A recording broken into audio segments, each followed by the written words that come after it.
కాదు కాదు ఒక్క నిమిషం. ఎప్పుడు దీని బీసీ కులగణన కాంగ్రెస్ పార్టీ ఎప్పుడు మొదలుపెట్టింది? కాంగ్రెస్ పార్టీ ప్రభుత్వం మోడీ గారు ఎప్పుడు చేర్చిండ్రు దాన్ని? బీసీ కులగణన చేసి ఇక్కడ అసెంబ్లీలో పాస్ అయిన తర్వాత ఆయన అక్కడ జనగణనతో పాటు కులగణన చేస్తామని చెప్పి చేసిండ్రు. అంతకుముందు కనుక జరిగి ఉంటే చేయాల్సిన ఆవశ్యకత ఉండేది కాదు. సరే ఏదో ఇప్పుడు అంచనా. ఇంకోటి కేసీఆర్ గారు 10 సంవత్సరాల క్రితం నేను సకల సర్వే అనేది పెట్టింది కదా, సకల జనుల సర్వే అని చెప్పి ఒక్కరోజు అందరిని ఇళ్లలో ఉండమని చెప్పి టోటల్గా సర్వే చేసిండ్రు. మరి ఆ లెక్కలు పబ్లిక్ డొమైన్లో ఎప్పుడు పెట్టిండ్రు? పబ్లిక్ డొమైన్లో ఎప్పుడు పెట్టిండ్రు? వాళ్ళు ఎప్పుడు వాళ్ళ అసెంబ్లీ ముందు వాళ్ళు అధికారం తీపోయే ముందు పెట్టిండ్రు పబ్లిక్ డొమైన్లో. వాళ్ళు ఇమీడియట్ గా పెట్టిండ్రా? ఇప్పుడు దాన్ని ప్రామాణికమని ఎట్లా అనుకుంటాం? ఒకటి వినండి, ఇప్పుడు వీరు మన యాదవ్ గారు కూడా మాట్లాడుతూ ఏమన్నారంటే చట్టబద్ధత. ఇప్పుడు వాళ్ళు చేసింది చట్టబద్ధత లేదు. బీసీ కమిషన్ కూడా దీనికి శాంటిటీ అనేది లేదు. బట్ ఇట్స్ ఓన్లీ ఒక అంచనా ప్రకారం చేద్దామనే దానికోసం చేసినటువంటి ప్రక్రియ. అయితే ఒక్క నిమిషం అండి, ఇప్పుడు భారతీయ జనతా పార్టీ కులగణన జనగణన గినక ముందు కులగణన చేయకుండా జనగణన చేసున్నా ఎట్లీస్ట్ ఉండేది. అయితే జనగణనలో ఇంతకుముందు ఎస్సీ ఎస్టీనే తప్ప బీసీని అడిగేటువంటి ఆస్కారం లేకుండే. ఎస్సీ ఎస్టీది మాత్రమే వాళ్ళు తీసుకునేవాళ్ళు. దాన్ని ఇంతకుముందు బీసీ ఎవరనేది తీసుకునే క్యాస్ట్ కాలం అనేది పెద్ద లేదు. ఇప్పుడు ఈసారి చేర్చి కంపల్సరీ చేస్తామన్నారు. మంచి స్వాగతించగలిగినటువంటి నిర్ణయం అది. అది ముందు జరిగి ఉంటే ఇది కులగణన అయ్యేది కాదు. ఇప్పుడు స్థానిక సంస్థల ఎన్నికల కోసమే బీసీ కమిషను దాని వాళ్ళు కోర్టు నుంచి పెట్టినటువంటి ఆ కమిషన్ పెట్టి వాళ్ళు ఏదో లెక్క చేసినాం. మేము చేసిన దానికి అక్యురేట్గా ఉందా? 20 లక్షలు ఇవ్వని చంపలేదు. చాలామంది ఇన్ఫర్మేషన్ ఇవ్వని వాళ్ళు ఉన్నారు. ఉంటే దానికోసం మళ్ళీ రెండోసారి కూడా కాల్ఫర్ చేసిండ్రు. టోల్ ఫ్రీ నెంబర్ ఇచ్చారు. డెమోక్రటిక్ ప్రాసెస్లో చేయగలిగిందంతా చేసిండ్రు. సెన్సెస్ చేసినంత అక్యురేట్గా ఎవరు చేయలేరు. ఎందుకంటే సెన్సెస్ అనేది దానికి అథెంటికేటెడ్ వాళ్ళు చేసిన దాన్ని. సెన్సెస్ లేదు కాబట్టి చేయాల్సినటువంటి అవసరం ఉంది. దీని పొరపాటు భారతీయ జనతా పార్టీది కాదా? అయింది. ఇక్కడ మీకు అయింది. పార్లమెంట్లో పెట్టి ఇప్పుడు పెళ్లి చేయండి. 8 మంది ఎంపీలు మిమ్మల్ని గెలిపించారు. వద్దంటుంది ఎవరు? ఇప్పుడు అది మీరు సీఎంకు కోర్టు దగ్గర మీరు సెంట్రల్ గవర్నమెంట్ టైం తీసుకొని ఇయర్ ఎండింగ్ మేము చేస్తాం సెన్సెస్ అయిన తర్వాత ఎన్నికలు పెట్టమని చెప్పండి. మరి ఆ మాట మీరు చెప్పకుండా మీరు పెట్టే తప్పు చేసిన తప్పు కాలకి 10% మంది ముస్లిమ్స్ ఇప్పుడు వారు చెప్పిన రామ్మూర్తి గారు ఏదైతే 4-5 కమ్యూనిటీస్ దోబీ ముస్లిం అత్తర్ సాహెబు ఇవన్నీ కూడా ఎప్పటి నుంచో వస్తున్నటువంటి రిజర్వేషన్స్. ఇవి కాక రేపు అసెంబ్లీలో పెడతారు, మీకు పబ్లిక్ డొమైన్లో పెడతారు. దాంట్లో అదర్ దెన్ దిస్ ఉంటే మీరు లీగల్గా ఆపే అధికారం ఉంది. దాన్ని ఎవరు దీని గురించి దీన్ని ఏదో బూచిగా చూపించి బీసీలకు అన్యాయం చేయొద్దండి దయచేసి.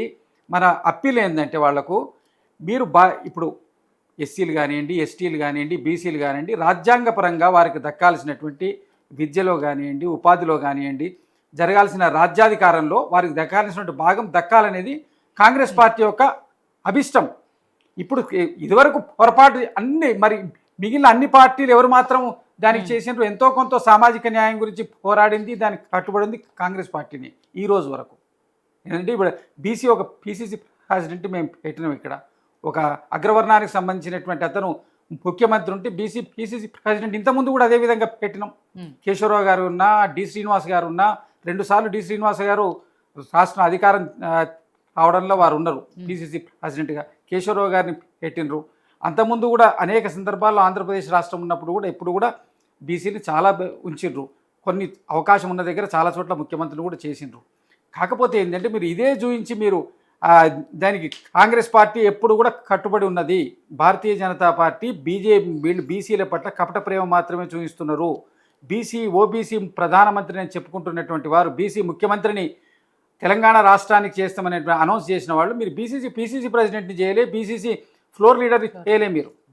మీరు బీసీ పట్ల మీకున్న కట్టుబాటు ఏముంది? మమ్మల్ని బీసీ ముఖ్యమంత్రి చేయలే అని ఎందుకు అడుగుతున్నారు? మీరు బీసీ ముఖ్యమంత్రి చేస్తారని అనౌన్స్ చేసినటువంటి పార్టీ ఫ్లోర్ లీడర్ని చేయలే మీరు కనీసం. మీరు పీసీసీ ప్రెసిడెంట్ మీకున్నటువంటి రాష్ట్ర పార్టీ విభాగానికి అధ్యక్షుడిని కూడా మీరు బీసీని పెట్టలేదు. మరి మీరు ఏ విధంగా దాని గురించి మాట్లాడతారు? బీసీ కాంగ్రెస్ చేస్తుంది 10%. నేను ఏంటంటే కేవలం వద్దండి, మతపరమైన రాజకీయాలు చేసి ఒక సామాజిక వర్గాలకు అన్యాయం చేయకండి. దయచేసి ఓబీసీ ప్రధానమంత్రి అని చెప్పుకుంటున్నటువంటి నరేంద్ర మోడీ గారు ఉన్న సమయంలో మీకే క్రెడిట్ వస్తుందండి. దేశవ్యాప్తంగా మీకే క్రెడిట్ వస్తుంది. బీసీలకు న్యాయం చేసినాం అనేటువంటి చరిత్రలో నిలిచిపోతారు. మీ 8 మంది ఎంపీలను పోయి ధర్నా చేయమనండి. అది కాదు సార్, దేశవ్యాప్తంగా చేయాల్సి వస్తుంది కదా, తెలంగాణలో కూడా చేయాలి, మరి. చేస్తే తప్పే ఉందండి. తెలంగాణ కోసం కాదు కదా ఇది.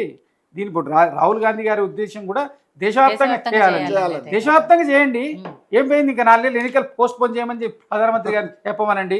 నేను పార్లమెంట్ పెట్టి బిల్ తెస్తా అని ఇవ్వండి, ఈ పార్లమెంట్లో పెట్టండి. ఏం పోయింది దాంట్లో? మీరు అనుకుంటే చేయలేదు కాదు అది. మీరు అనుకున్న ఎన్ని బిల్లులు తేలేదు, రాత్రి తెచ్చిపెట్టి ఎప్పుడు చేయలేదు మీరు.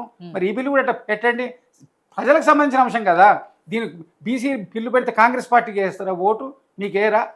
మీకు కూడా వేస్తారు కదా. వాళ్ళకి న్యాయం చేయండి. ఎందుకంటే దీని మీద మతపరమైన దానికి అసిపూసి రాజకీయ ప్రతిసారి బండి సంజయ్ గారు చెప్పిన 10% చూపించమనండి. రేపు పెడతారు. ఇంకా 4 రోజులు 5 రోజులు మీకు పబ్లిక్ డొమైన్లో వస్తుంది. వచ్చినాక మీరు చూడండి. దాంట్లో లేకపోతే మీరు దేనికైనా ఛాలెంజ్ ఇద్దామా? 10% ముస్లిమ్స్ లేకపోతే ఛాలెంజ్ ఇద్దామా? చెప్పమనండి మీ నాయకుల్ని. ఎందుకు చెప్తారండి ఇవన్నీ అభూత కల్పనలు? ఒక సామాజిక వర్గానికి అన్యాయం చేయకండి. ఇక బీఆర్ఎస్ వాళ్ళది 23% వాళ్ళు పేర్లు మేము పార్టీలో 50% ఇచ్చినాం, 60% ఇస్తున్నాం చెప్పుకుంటున్నాం. సరే, ఆ లెక్కలకి ఎంతవరకు శాంటిటీ మనకు తెలియదు. మనకు కాదనడానికి కూడా మనకు ఆస్కారం లేదు. కాకపోతే మీ సమయంలోనే కదా తగ్గింది రిజర్వేషన్ బీసీలకు. ఎన్టీ రామారావు గారు పెట్టిన 34% రిజర్వేషన్ మీ సమయంలోనే తగ్గింది కోర్టు పరంగా. మరి దానికి బాధ్యత మీదే కదా. మీరు దాన్ని ఎన్హాన్స్ చేస్తాను పోయి దానికి ఏమంటారు, ప్రమోషన్ బదులు డిమోషన్ అయింది అక్కడ. మరి మీరు అన్యాయం చేసిండ్రు. ఇప్పుడు మీరు ఓవర్సీస్ స్కాలర్షిప్స్ ఎంతమందికి ఇచ్చిండ్రు? బీసీ సామాజిక వర్గాల మీద పెట్టినటువంటి పథకాలకు జరుగుతున్నటువంటి స్కామ్స్ ఏంది, ఊర్ల స్కామ్స్ ఏంది, బర్ల స్కామ్స్ ఏంది, జరుగుతున్న అంశాలన్నీ ఎట్లున్నాయి? దాని మీద భారతీయ జనతా పార్టీ, బీఆర్ఎస్ కానివ్వండి, భారతీయ జనతా పార్టీ కానివ్వండి, వాళ్ళిద్దరు కూడా అంతర్గతంగా పూర్తి అవగాహనతో ఉండి వాళ్ళిద్దరు కలిసిపోతారని వస్తున్నటువంటి వార్తలున్న సందర్భంలో కూడా సరే మీరు ఒక తీరు వారో తీరు మాట్లాడుతుండ్రు. మీరు భారతీయ జనతా పార్టీ అయితే కేవలం అండి మండల్ కమిషన్ దగ్గర నుంచి మొదలు పెడితే ఇప్పటివరకు బీసీలకు అన్యాయం చేస్తున్న పార్టీ దేశంలో ఏదైనా ఉందంటే కేవలం భారతీయ జనతా పార్టీ అండి. ఇప్పటికన్నా వాళ్ళ మీద దయదలచండి. దయచేసి మీకు 8 మంది ఎంపీలు రాష్ట్రంలో ఇచ్చిండ్రు. లోకల్ బాడీ ఎన్నికల్లో వాళ్ళకి అమలయ్యేటట్టు చూడండి. ఆర్డినెన్స్ ఎందుకు తెచ్చిందని రామ్మూర్తి గారు అడిగినారు. ఎప్పుడైతే హైకోర్టు డిసిషన్ వచ్చిందో దాన్ని త్వరితగతిని చేయడం కోసం ఆర్డినెన్స్ తెచ్చిండ్రు. మీరు ఇప్పుడు రేపు పార్టీ పరంగా రేపు నిర్ణయం జరిగిన తర్వాత వాళ్ళు రిజెక్ట్ చేస్తే మళ్ళీ ఎట్లా పోవాలనే దాని మీద అమలు పరచడానికే 100% ప్రయత్నం జరుగుతుంది. కాన్ఫర్ట్ పొజిషన్ వస్తే మేము పార్టీలో ఇస్తామని చెప్పినాం. అంతే తప్ప దాన్ని ఇక్కడ బ్యాక్ డ్రాప్ అవుతుంది, ఇప్పుడు డ్రాప్ అవుతుంది ఏం లేదండి ఇక్కడ. రాజు గారు, మీరు ఏదైతే ఒక బూచిగా చూపించే ప్రయత్నం చేస్తున్నారు 10% ముస్లిం రిజర్వేషన్లు అనేది, అది ఎప్పటి నుంచో వస్తున్న ప్రాసెస్. ఇవాళ కొత్తగా కాంగ్రెస్ పార్టీ తీసుకొచ్చింది ఏమీ లేదు. రేపు ఎల్లుండో మళ్ళీ పబ్లిక్ డొమైన్లో పెడతాం కాబట్టి అంతకు మించి ఏదైతే దాంట్లో కొన్ని కులాలను చేర్చారో ఎప్పటి నుంచో ఉన్నవాయి కాకుండా కొత్తవి ఏమైనా చేస్తే మీరు డెఫినెట్గా చట్టపరంగా దాని మీద యాక్షన్ తీసుకోండి, లీగల్గా వెళ్ళండి అంటారు.